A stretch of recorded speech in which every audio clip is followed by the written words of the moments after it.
उनकी सफलता भी दिखाई दी, लेकिन उस सफलता के पीछे का संघर्ष की दर्द व्यथा शायद आप महसूस भी नहीं कर कि कब कहां इतने धनाढ्य परिवार में बलि बढ़ी और एक रात भूकंप आया और भूकंप ने सारा परिवार तबाह करके इन छोटे छोटे बच्चों को अकेला छोड़ दिया। और उसके बाद परिवार और समाज के थपेड़ों को सहा। और बाल विवाह तो नहीं कहना चाहिए, किशोरी विवाह कह सकती हूँ, वो विवाह हुआ। और उससे पहले इतनी घटनाएं घटी कि इनों का आत्मविश्वास भी डगमगा गया कि शायद मैं खूबसूरत नहीं। और उसके बाद परिवार ने एक लड़की को बोझ समझते हुए बहुत जल्दी में, छोटी आयु में विवाह कर डाला कि इस बोझ को जल्दी से जल्दी घर से निकाले। शिक्षा उसके बाद पाई, मंजिल उसके बाद पाई, कला को उसके बाद परखा।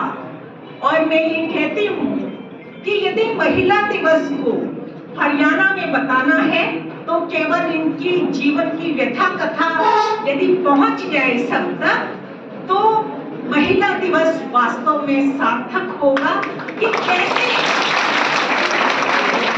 जीवन से बर्बाद बना जाता है, कैसे भाग्य से पुरुषार्थ द्वारा जीता जाता है। कहाँ टीवी आर्टिस्ट बनी, टीवी एंकर बनी, कला के दृष्टि में आई, राजनीति में आई। और मैं ये कहना चाहूंगी कि 30 वर्ष की नौकरी में जब से हरियाणा महिला आयोग बना है, पहली बार मैंने अपने जीवन में कोई चेयरमैन फायर ब्रांड देखी है। अदरवाइज वो बिना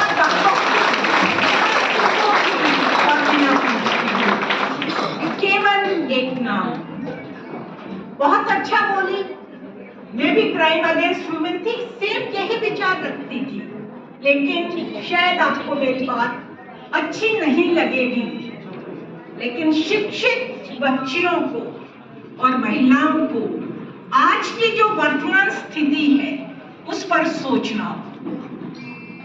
अभी शादी.com वालों से मेरी बात हो रही थी, वो मुझे कहते हैं मैडम 34 साल से लेकर 44 साल तक की लड़कियों की बहुत अच्छे अच्छे पदों पर हैं, सबसे लंबी लिस्ट है।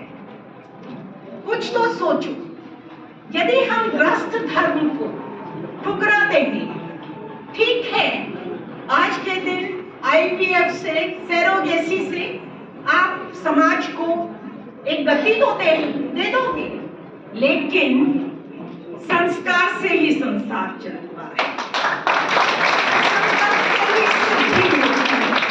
मुझे बहुत दुख होता है जब आज के दिन रिश्तों की बात आती है और लड़की की माँ ये कहती है कि मेरी लड़की को खाना बनाना नहीं आता, मेरी लड़की को चाय नहीं बनानी आती। क्या माँ ने कैसे तैयार किया है उसको गृहस्थ के लिए, और फिर आप उल्हाना देते हो कि पुलिस कार्रवाई नहीं करती। तो आपने जब उसको नौकरी के लिए ही, एक कैरियर वुमेन के लिए ही तैयार किया है, तो गृहस्थ धर्म कौन निभाए?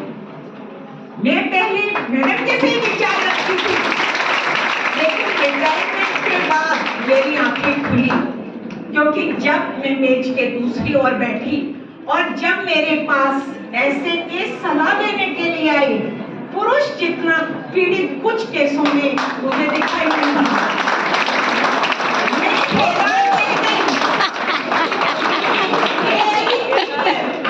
सिसोदिया जी तो कुछ ज्यादा पीड़ित हो रहे हैं। सुसाइड नोट लिखता है 43 पेज का तो थीसिस हो जाता है। कितना लंबा उसने जद्दोजहद, दर्द और उस पेन को सहा है, लेकिन उसको देने वाली कौन? मेरी हमजाती बहन। तो हमें शक्ति दी है, हमें मानसिक स्वतंत्रता दी है, लेकिन मेरा बहनों से केवल यही कहना है, उद्दंडता और जो स्वच्छंदता है वो तो फिर ऐसे ही केस होंगे जैसे हिमानी लाल का हो गया। सब कुछ समझो।